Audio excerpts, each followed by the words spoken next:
Your brand name is going to be on every box, every band, every business card, every retailer conversation, and every press mention for as long as your brand exists. It's the first thing a smoker hears, the first thing a retailer evaluates, and one of the first things a trademark attorney will look at if you ever find yourself in a legal dispute. Given all of that, most founders spend less time choosing their brand name and they spend choosing what to have for dinner. And it shows.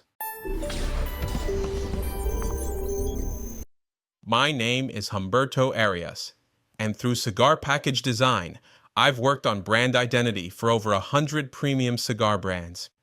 I've seen names that built brands and names that quietly held them back. In this video, I'm going to give you the 3 naming frameworks that successful premium cigar brands actually use, the legal checks you cannot skip before you commit to a name, and the 5 most common naming mistakes I see founders make.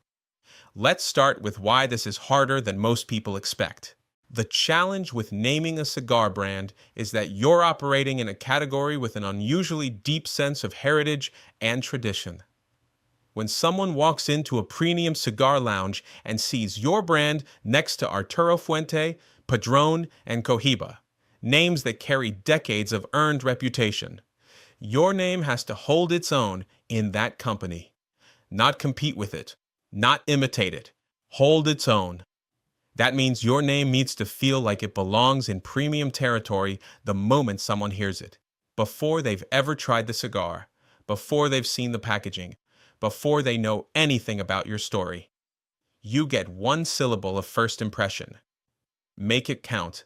The good news is that the most successful cigar brand names aren't random or purely intuitive. They follow recognizable patterns, what I call naming frameworks. And once you understand them, you'll start to see them everywhere. Framework 1 is heritage naming, and it's the most common approach in the premium cigar world.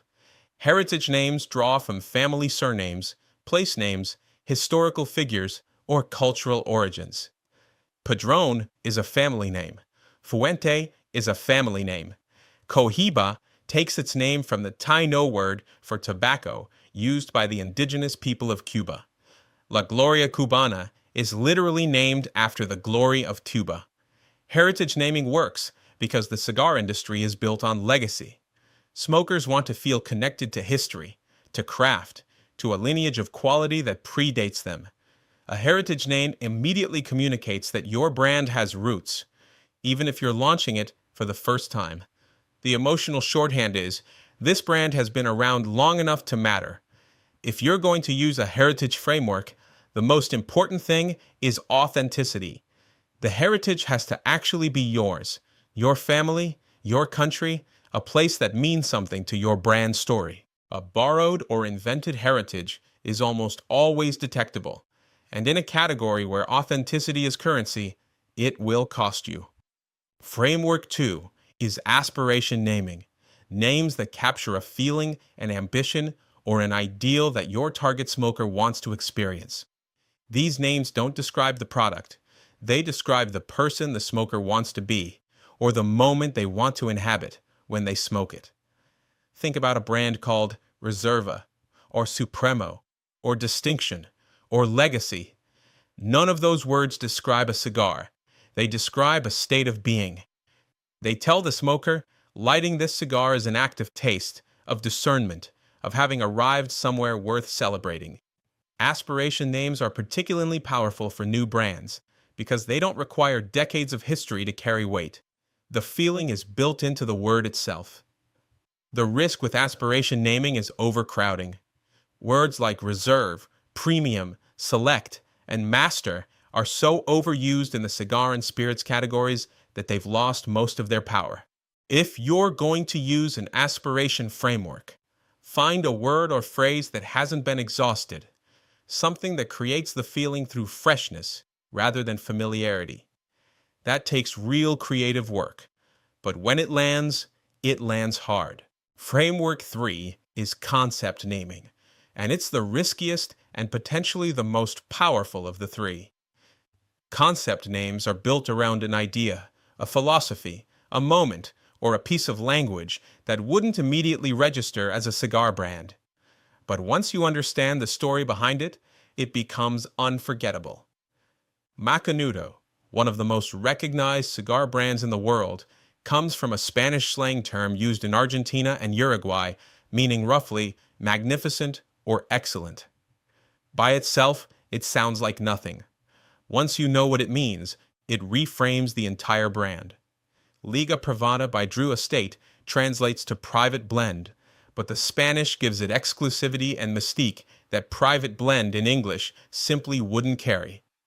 Concept naming requires more work to explain at launch. You have to earn the meaning through storytelling rather than having it arrive on first contact. But the payoff is a name with genuine depth, something that rewards the people who discover the story and gives your brand a narrative engine that can drive content, packaging, and conversation for years. Once you have a name you love, before you tell anyone, before you buy a domain, before you brief a designer, you need to run it through these 4 checks. In order. Check 1. Google it. Search the exact name, the name plus cigars, and the name plus tobacco. Look for existing brands, businesses, products, or associations, including negative ones, in any industry. If a well-known brand in any premium category already uses your name, walk away, regardless of whether they're in cigars. Check 2. Run a USPTO trademark search. Go to the Trademark electronic search system, TESS, at test.uspto.gov and search your name in the live marks database. You're looking for any registered or pending trademark in International Classes 34, which covers tobacco products, and Class 35 for retail services. If there's a conflict, find out before you're in print. Check 3. Check domain availability. Even if your primary presence is on Instagram or YouTube, you want the .com for your brand name. If it's taken and you can't acquire it, factor that into your decision. Check 4. Search social handles. Go to Instagram, Facebook, and YouTube and check whether your brand name is available as a handle.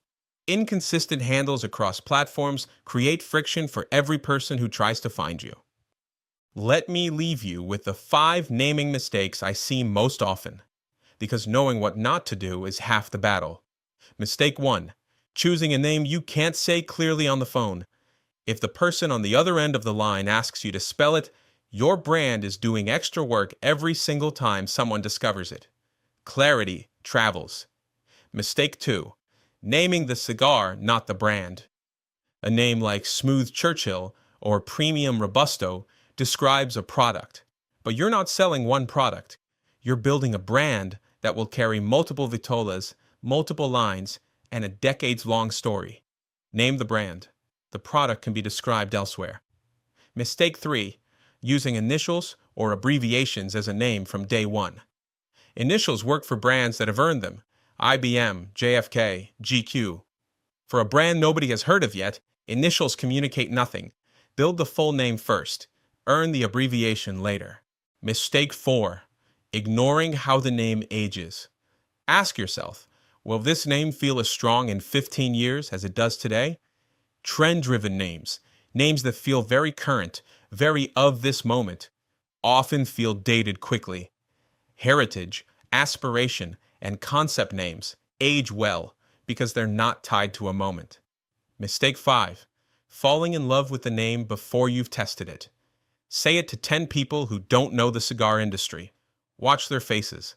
If there's confusion, hesitation, or a question about what it means, take that seriously. A name that requires explanation at first contact is a name that's working against you. Your brand name is one of the few decisions in this process that is genuinely permanent.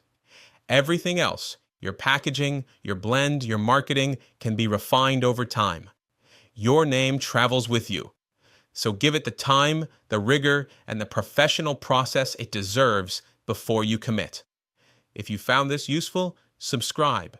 I cover brand identity, packaging design, and the business of launching a cigar brand every single week. And if you haven't watched the video on how to start your cigar brand from scratch, that's the one to watch next. It's linked right here. And as always, I'll see you in the next one.